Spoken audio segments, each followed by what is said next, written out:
الحمد لله رب العالمين والصلاة والسلام على سيد المرسلين وخاتم النبيين سيدنا وشفيعنا وحبيبنا ومولانا محمد الرؤوف الرحيم وعلى آله وأصحابه أجمعين. أما بعد، فأعوذ بالله من الشيطان الرجيم. بسم الله الرحمن الرحيم. وما أرسلناك إلا رحمة للعالمين. صدق اللہ مولانا العظیم. حاضرین محفل، السلام علیکم ورحمۃ اللہ وبرکاتہ. اللہ رب العزت جل وعلا کا ہم پر بے پناہ کرم ہے کہ اس نے ہمیں آقائے نامدار احمد مختار مدنی تاجدار دونوں جہاں کے سردار حضرت محمد مصطفیٰ رسول خدا صلی اللہ تعالی علیہ وآلہ وسلم کی بابرکت امت میں پیدا فرمایا. حضرات محترم، درس حدیث کے سلسلے کو آگے بڑھاتے ہوئے میں حدیث عرض کر رہا ہوں. باعتبار ترتیب، یعنی ترتیب سے مشکات المصابیح کی حدیثیں آپ کے سامنے بیان کی جا رہی ہیں. وعنہ قال قال رسول اللہ صلی اللہ علیہ وآلہ وسلم من انفق زوجین من شیء من الاشیاء فی سبیل اللہ دعی من ابواب الجنہ وللجنة ابواب فمن كان من اہل الصلاة دعی من باب الصلاة ومن كان من اہل الجہاد دعی من باب الجہاد ومن كان من اہل الصدقة دعی من باب الصدقة ومن كان من اہل الصیام دعی من باب الریان. فقال ابو بکر ما على من دعی من تلك الابواب من ضرورہ فهل يدعى احد من تلك الابواب كلها؟ قال نعم وارجو ان تكون منهم. متفق علیہ. پوری حدیث میں نے پڑھ کر آپ کو سنائی ہے.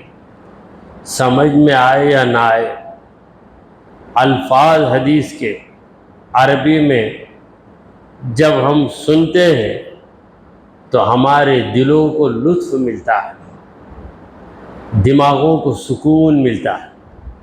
وعنہ، انہی سے یہ حدیث بھی مروی ہے، یعنی اگلی حدیث ابو ہریرہ رضی اللہ عنہ نے روایت کی، اور یہ جو حدیث ہم پڑھ رہے ہیں اس کو روایت کرنے والے بھی حضرت ابو ہریرہ رضی اللہ عنہ.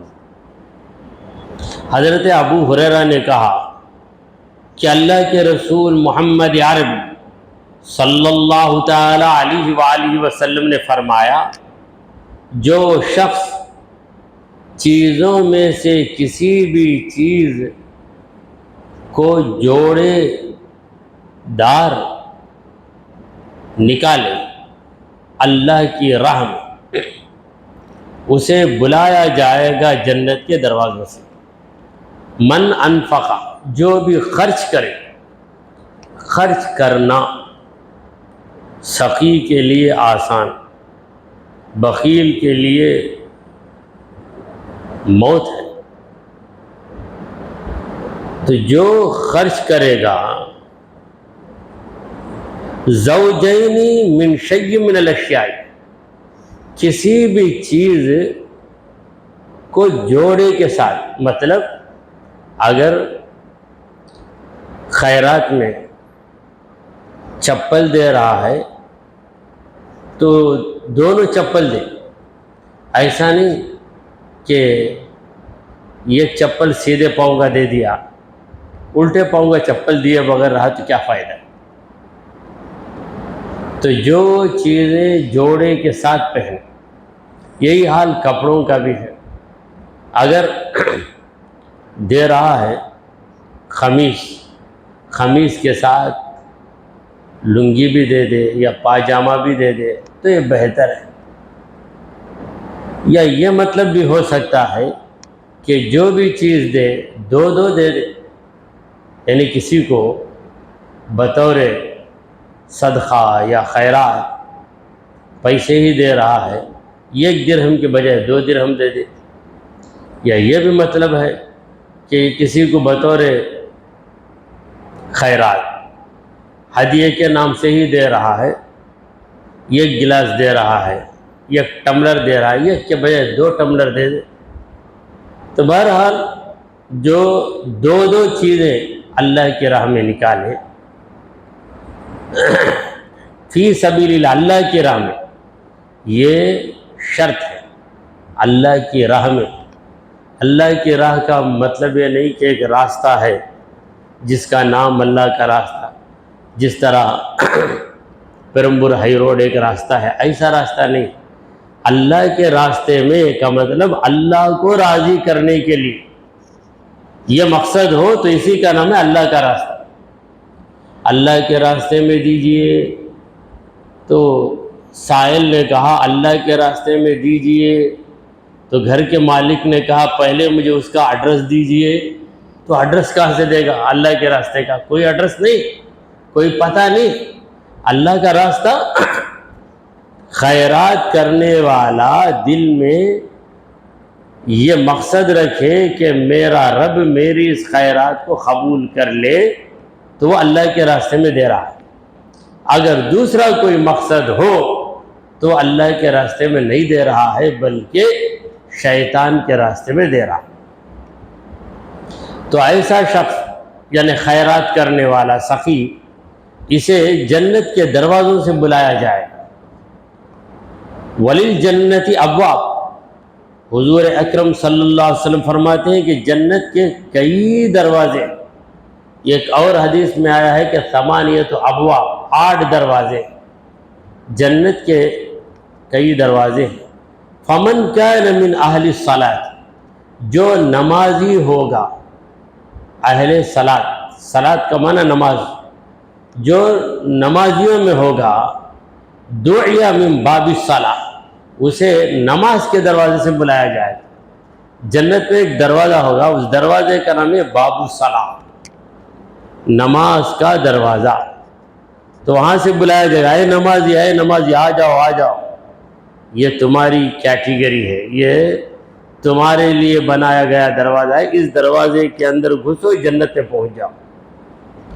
ومن كان من اہل الجہاد، اور جو جہاد کرنے والا تھا، اہل جہاد یعنی مجاہد تھا، اللہ کی راہ میں جنگ کرنے والا، دعیا من باب الجہاد، اسے باب الجہاد سے بلایا جائے. باب عربی میں دروازے کو باب کہتے ہیں. من باب الجہاد، جہاد کے دروازے سے بلایا جائے گا کہ آ جاؤ آ جاؤ، یہ جہاد کا دروازہ ہے، تم مجاہد ہو، اس میں سے گھس جاؤ. ومن كان من اہل الصدقہ، جو صدقہ و خیرات کرنے والا ہوگا، دعی من باب الصدقہ، اسے صدقے کے دروازے سے بلایا جائے گا. صدقہ کا مطلب خیرات، واجب خیرات بھی ہو یا نفل خیرات بھی ہو. ومن كان من اہل الصیام، جو روزے دار ہوگا، اہل صیام ہوگا، دعی من باب ریان، اسے ریان کے دروازے سے بلایا جائے. جنت میں ایک دروازہ ہے، اس دروازے کا نام ریان. ریان کا مطلب ہے سیراب ہو جانے والا. چونکہ روزے دار پیاسا رہا، اب اسے جس دروازے سے بلایا جا رہا ہے، دروازے کا نام ہے سیراب. گویا کہا جا رہا ہے کہ اے روزے دار، سیراب ہونے کے لیے آ جا، ایسا سیراب کہ کبھی تجھے پیاس کی شکایت ہی نہیں ہوگی. تو یہ حدیث رسول کریم صلی اللہ علیہ وسلم نے سنائی. حضور نے کتنے دروازوں کا ذکر کیا؟ نماز، جہاد، صدقہ، روزہ، 4 دروازوں کا ذکر کیا، جبکہ 8 دروازے ہیں. دوسری حدیث سے یہ بات ثابت ہے.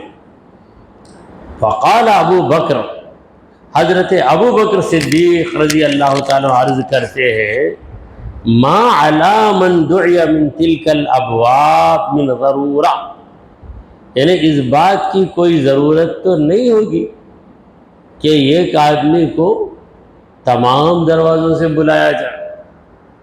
یعنی ایک شخص نمازی بھی ہے، مجاہد بھی ہے، سخی بھی ہے، روزے دار بھی ہے، چاروں خوبیاں. نماز ایسی کہ کبھی نماز اس کی فوت نہیں ہوئی، جہاد ایسا کہ کئی جنگوں میں شامل ہوا ہے، صدقہ و خیرات کے روزانہ خیرات کرتا ہے، اور روزے دار بھی ہے، فرض روزے بھی رکھتا ہے، نفل روزے بھی رکھتا ہے. اسے کسی ایک دروازے سے بلا لیا جائے تو کافی، 4-5 دروازوں سے اسے کیوں بلایا جائے گا؟ ایسی تو کوئی ضرورت نہیں ہے. دیکھیے ایک شخص آپ کے پاس آپ نوکر بناتے ہیں، وہ آدمی کھانا بھی بناتا ہے، وہ آدمی پینٹنگ بھی کرتا ہے، اور وہ آدمی کتابت بھی کرتا ہے، اور وہی آدمی کپڑے سیتا بھی ہے. مگر آپ جب رکھیں گے اسے تو کسی ایک کام پر ہی رکھیں گے، اور بیک وقت وہ ایک کام ہی کر سکتا ہے. پکاتا ہو تو سیون نہیں کر سکتا، دوسرے وقت پہ کرے گا.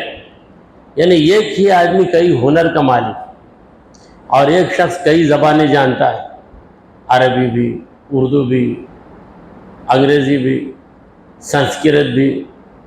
تو ایسا آدمی جب کچھ کہے گا تو کسی ایک زبان میں کہے گا، بیک وقت 2 زبانوں میں نہیں کہہ سکتا، خلط ملط تو کر سکتا ہے. تو یہ باتیں سمجھانے کے لیے حضرت ابو بکر صدیق رضی اللہ عنہ یہ شبہ پوچھ رہے ہیں، یا رسول اللہ، جس کے پاس جو خوبی ہوگی وہ اس دروازے سے بلایا جائے گا، جس کے پاس ساری خوبیاں ہو جائیں اس کے لیے کیا تمام دروازوں سے بلایا جائے گا؟ پھر تمام دروازوں سے بلایا جائے، ایک طرف سے کہا جائے گا اے نمازی آ جا، دوسری طرف سے اے روزے دار آ جا، تو یہ اس دروازے سے جائے گا اس دروازے سے جائے گا؟ کیسے جائے گا؟ تو ایک آدمی کو تمام دروازوں سے بلایا جائے ایسا تو کوئی لازمی بات نہیں ہے. ہاں، ایک ہی آدمی میں ساری خوبیاں ہیں. ایسے کئی لوگ ہیں جن میں چاروں خوبیاں ہیں، نمازی بھی ہے، سخاوت کرنے والا بھی ہے، روزے دار بھی ہے، جہاد بھی کر رہا ہے. تو جب یہ بات حضرت ابوبکر صدیق رضی اللہ تعالیٰ عنہ نے پوچھی، فَهَلْ يُدَعَ أَحَدٌ مِّن تِلْكَ الْأَبْوَابِ كُلِّهَا، کیا کوئی تمام دروازوں سے بلایا جائے گا؟ قال، حضور نے کہا نعم، ہاں، یہ شخص کو کئی دروازوں سے بلایا جائے گا، پھر اس کی مرضی ہے کہ جس دروازے میں چاہے چلا جائے.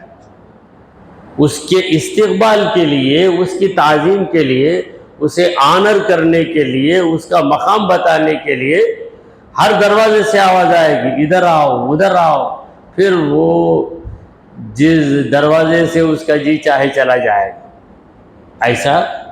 ایسا آدمی بھی ہے جسے تمام دروازوں سے بلایا جائے گا. وَأَرْجُو أَن تَكُونَ مِنْهُمْ، اے ابو بکر مجھے پوری امید ہے کہ ویسے لوگوں میں تمہارا شمار، تم کو تمام دروازوں سے بلایا جائے گا. کئی لوگوں کو بلایا جائے گا، وہ تو بات راز میں ہے، اب میں راز کو فاش کر رہا ہوں. جنت میں ابو بکر صدیق جائیں گے، یہ بھی حضور نے بتا دیا. ابو بکر صدیق کو تمام دروازوں سے بلایا جائے گا، یہ بھی نبی نے بتا دیا. تو پھر نبی سے دوسروں کی حالت پوشیدہ نہیں تو خود اپنی حالت کس طرح پوشیدہ ہے؟ بعض بدتمیز ایسے بھی عقیدے میں بدتمیز ہے، دوسری تمیز ہو سکتی ہے ان کے پاس. حضور کو خود معلوم ہے کہ ان کا انجام کیا ہوگا. آیت بھی کوٹ کرتے ہیں، قل ما كنتم بدعا من الرسل وما ادری ما يفعل بی ولا بکم. ترجمہ کیا ہے؟ وما ادری، میں نہیں جانتا، یعنی اپنے دماغ سے نہیں جانتا، ما یفعل بی، میرے ساتھ کیا سلوک کیا جائے گا، ولا بکم، تمہارے ساتھ کیا سلوک کیا جائے گا، میں نہیں جانتا. نہیں جانتا کا مطلب اپنے ذہن سے یا غور و فکر کر کے میں نہیں جانتا. یہ آیت کوٹ کرتے، اس کا معنی کیا ہے؟ معنی یہ ہے کہ میں سوچ سوچ کے بولتا نہیں، ڈائریکٹ میرا رب بولتا ہے، میں سنا دیتا. کسی چیز کو جاننے کے لیے دقت ہوتی ہے، دقت کا نام ہے درایت. بغیر دقت کے تم محنت کرو، پڑھو، یاد کرو، تب تمہارے پاس علم آئے. مجھے بغیر کسی دقت کے میرا مولا علم دے. کیا حضور نے کبھی قرآن حفظ کرنے کی کوشش کی؟ کتنے گھنٹوں میں حفظ کیا قرآن؟ سرکار دو عالم صلی اللہ علیہ وسلم نے کسی سے جا کے عربی زبان سیکھی؟ مادری زبان عربی ہے، اس کے باوجود کسی سے مشق کرنا ہی پڑتا ہے. سرکار دو عالم صلی اللہ علیہ وسلم نہ کسی ادیب کے پاس گئے، نہ خطیب کے پاس، نہ شاعر کے پاس.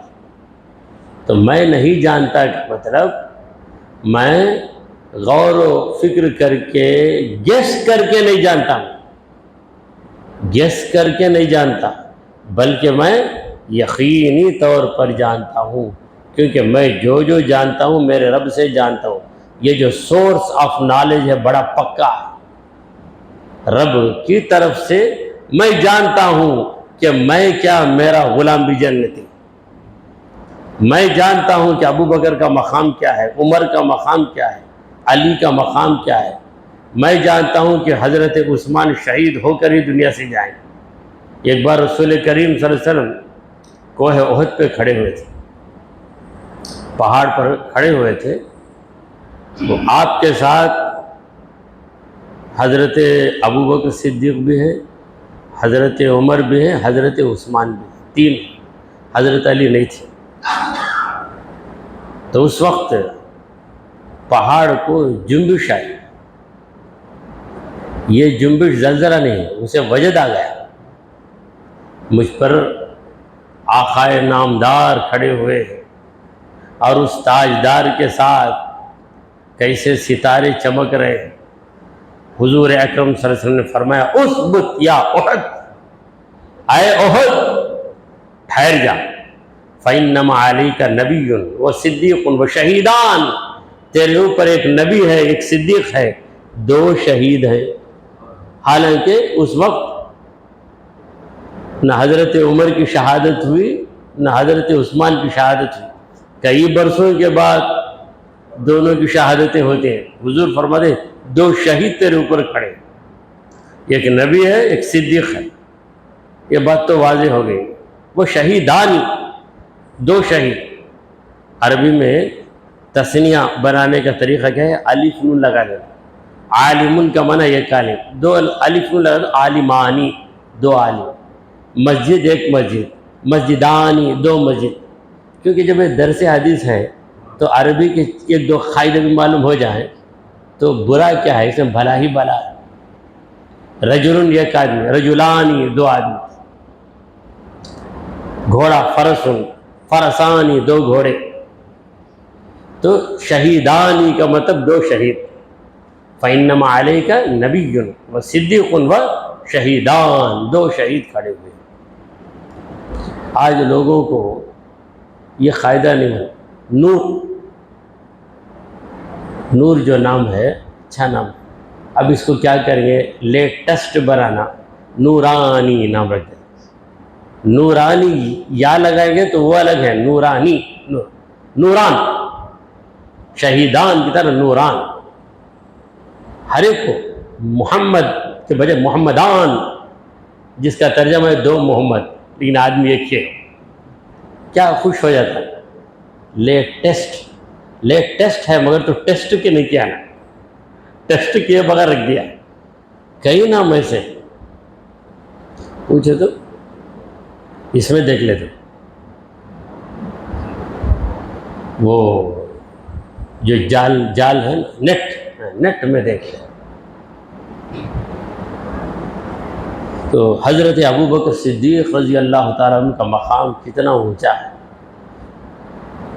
حضور نے ان کا جو انجام ہے دنیا ہی میں بتا دیا کہ تمام دروازوں سے جس انسان کو بلایا جائے گا وہ انسان آپ ہیں، دوسرے بھی ہیں مگر آپ ہیں، میں آج ہی آپ کو بتا رہا ہوں۔ یہ سن کر بھی حضرت ابوبکر کی طبیعت میں رائی کے دانے کے برابر گھمنڈ نہیں آئے۔ حضور گواہی دیتے، میرے بارے میں جا کے پوچھو میرے محلے میں، ہم میں سے چند پوچھو، بولیں گے کیسا رات کو 2 بجے آپ کو مسجد کا دروازہ مارتا، موضوع صاحب کھول کو سو جاتے ہیں، میں نماز پڑھتا صبح کو میں ان کو اٹھایا کو اذان دیتے، معلوم کیا میرے بارے میں کون، وہاں کو پوچھو، میرے ایریا میں اگر پوچھو اس طرح جائے۔ کبھی ابوبکر صدیق نے یہ نہیں کہا میں کون ہوں معلوم، رسول اللہ سے جا کے پوچھو، کبھی نہیں کہا۔ حالانکہ اتنی بڑی بات حضور نے بتائی، کسی اور کے بعد کم ظرف جو ہے بہت اچھلتا ہے، جو عالی ظرف رہتا ہے شورش طوفان سے کہتا ہے سمندر کا سکوت، شورش دریا سے کہتا ہے سمندر کا سکوت، جس میں جتنا ظرف ہے اتنا ہی وہ خاموش، موج بہت شور مچاتی، مگر اندر جو سمندر گہرائی میں ہے خاموش۔ سمندر کا سکوت کیا کہہ رہا ہے؟ سمندر کا سکوت یعنی سمندر کی خاموشی، جس میں جتنا ظرف ہے اتنا ہی وہ خاموش۔ چلیے ایک اور حدیث آپ کے سامنے عرض کر کے اپنی بات کو ختم کرتے ہیں۔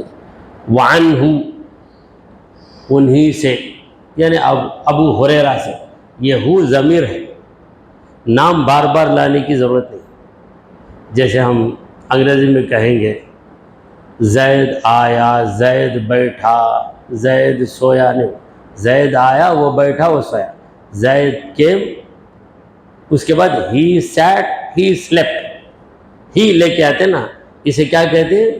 ضمیر، اور انگریزی میں اسے کہتے ہیں پرو ناؤن۔ زید جو ہے ناؤن ہے، ہی جو ہے پرو ناؤن ہے، تو یہ پرونون ہے، ضمیر ہے، ہو، وعنہ، انہی سے یہ حدیث بھی مروی ہے۔ قال رسول اللہ صلی اللہ علیہ وسلم، حضرت ابو ہریرہ نے کہا کہ اللہ کے رسول صلی اللہ علیہ وسلم نے فرمایا، کیا فرمایا؟ من اصبح منکم اليوم صائما، آج تم میں کون روزے دار ہے؟ کس نے آج روزہ رکھا؟ صبح سے اب تک روزے کی حالت میں کون ہے؟ قال ابو بکر انا، حضرت ابو بکر نے کہا میں، یعنی وہاں محفل میں جو تھے ان میں کوئی بھی روزے دار نہیں تھا، کیونکہ روزے کا موسم نہیں ہے۔ روزے کا موسم کب ہوتا ہے؟ رمضان۔ غیر رمضان میں حضور اکرم صلی اللہ علیہ وسلم پوچھتے ہیں اہل محفل سے آج تم میں کون روزے دار ہے؟ سب خاموش۔ حضرت ابوبکر سے خاموش نہیں رہ سکتے، نہیں میں چھپاتا، رسول اللہ سے بھی میں چھپاتا ہوں، میری عبادت ایسا بول۔ حضور نے پوچھا، بولنا لازم ہے، کہنے لگے میں۔ قال، حضور اکرم صلی اللہ علیہ وسلم نے فرمایا فمن تبع منکم اليوم جنازۃ، آج کسی جنازے کے پیچھے کوئی گیا کیا؟ آج یوں سمجھے کہ 10 بجے جنازہ گیا، کوئی ساتھ گیا، سب خاموش ہیں، آج جنازے میں کون شامل ہے سوچ رہے ہیں۔ قال ابو بکر انا، حضرت ابو بکر نے کہا میں، انا کا معنی کیا ہے؟ میں۔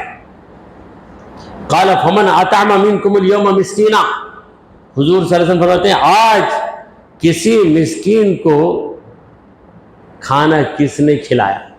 مسکین کو کھانا کھلانا، یہ کام کس نے کیا؟ قال ابو بکر انا، ابو بکر صدیق نے کہا میں۔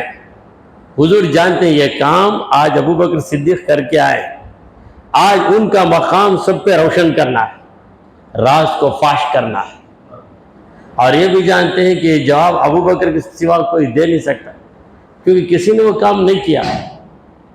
پھر حضرت حضور اکرم صلی اللہ علیہ وسلم فرماتے ہیں فمن عاد منکم اليوم مریضا، آج کسی مریض کے پاس جا کر اس کی مزاج پرسی کس نے کی، یعنی عیادت کس نے کی؟ قال ابو بکر انا، ابو بکر نے کہا میں۔ انا کا معنی میں، یہ میں جو کہہ رہے ہیں یہ میں پن نہیں ہے، بلکہ حضور نے پوچھا تو جواب دینا ہی پڑا۔ مثلا ہم محفل میں بیٹھے ہیں، پیر و مرشد بھی بیٹھے ہیں، ان کے 20-25 مرید بیٹھے ہیں، تو وہاں پر ایک یہ لٹکا ہوا ہے، کوئی توغرا لٹکا ہوا ہے، ایک مرید نے لا کے وہاں پہ ایک توغرا لگا دیا، پیر صاحب کو پسند آیا، یہ کس نے لگایا؟ اب جو لگایا ہے وہ جواب دیے بغیر بیٹھا، حضرت پوچھتے ہیں کون لگایا با کون، جواب بھی نہیں دیتا، پوچھے تو نہیں، کل کو بتا لینا، بلکہ میں بتایا نہیں بنا، بید بھی کر رہا ہے، حضرت کی بید بھی کر رہا ہے۔ کھانے کی کوئی چیز ہے، ایک شخص لا کے رکھا، کھانے کے بعد یہ چیز بہت مزیدار، کون لایا اس کو؟ کون یہ پیش کیا؟ تو جو پیش کیا وہ آگے بڑھ کر بولے حضرت میں لایا، دعائیں مل جائیں گی۔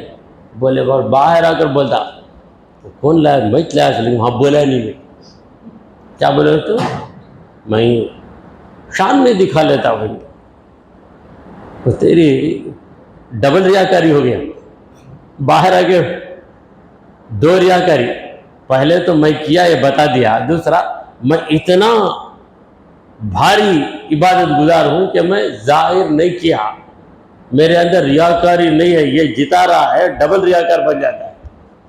تو کوئی بزرگ کچھ پوچھے تو فوراً جواب دینا چاہیے، خاموشی، وہاں پر خاموشی بے ادبی ہے، ایسی بے ادبی حضرت ابوبکر صدیق کیسے کریں گے؟ حضور پوچھ رہے ہیں، کتنی باتیں حضور نے پوچھی، روزہ، پھر اس کے بعد کہا جنازے میں شامل ہونا، مسکین کو کھانا کھلانا، بیمار کی عیادت کرنا۔ 3 کا تعلق بندوں سے ہے، یہ کا تعلق رب سے ہے، اللہ کا حق روزہ رکھنا، اگر کوئی روزہ رکھے تو اس سے کسی بندے کو فائدہ نہیں، جنازے میں شامل ہوا اس میں مرحوم کو فائدہ ہے، پھر مسکین کو کھانا کھلایا، مسکین کو فائدہ ہے، بندے کو فائدہ ہے، بیمار پرسی کے لیے جانا، بیمار کا فائدہ ہے۔ تو ان چاروں سوالات پر حضرت ابوبکر صدیق نے کہا کہ یا رسول اللہ میں نے کیا ہے، میں نے کیا ہے۔ فقال رسول اللہ صلی اللہ علیہ وسلم، رسول کریم صلی اللہ علیہ وسلم نے فرمایا مجتمعنا فی امرئ الا دخل الجنہ، یہ چاروں چیزیں جس انسان کے اندر بیک وقت آ جاتی ہیں وہ ضرور جنت میں جاتا ہے، یعنی اے ابو بکر ضرور بضرور تم جنتی ہو۔ اب ہر ایک ناز سے کہتا ہے کہ میں امتی ہوں، حضرت ابوبکر صدیق کو یہ اختیار تھا کہ کہے میں امتی بھی ہوں، میں جنتی بھی ہوں، کیونکہ نبی کی زبان سے بات، ایشورنس کون دے رہے ہیں، گارنٹی کون دے رہے ہیں، کون ایسی زبردست بات، حضور اکرم صلی اللہ علیہ وسلم، ان سے زیادہ سچا کون ہے؟ اور حضور جو بات بتاتے ہیں، حضور نے کہا وما ادری، میں میرے ذہن سے سوچ کر نہیں بتاتا، اسی آیت میں ہے وما ادری ما یفعل بی ولا بکم ان اتبع الا ما یوحی الی، جو بھی میں کہہ رہا ہوں وہی ہے، میرا رب کہتا ہے اے نبی کہہ دے میں جنتی، تب میں کہتا ہوں میں جنتی ہوں۔ میرا رب کہتا ہے اے نبی کہہ دے ابو بکر جنتی، تب میں کہتا ہوں میں کیلکولیشن ڈال کر نہیں، میں کیلکولیشن کر کے نہیں بتا رہا ہوں، بلکہ وہاں سے ملتا ہے علم، پھر میں تمہارے سامنے اسے ظاہر کر دیتا ہوں۔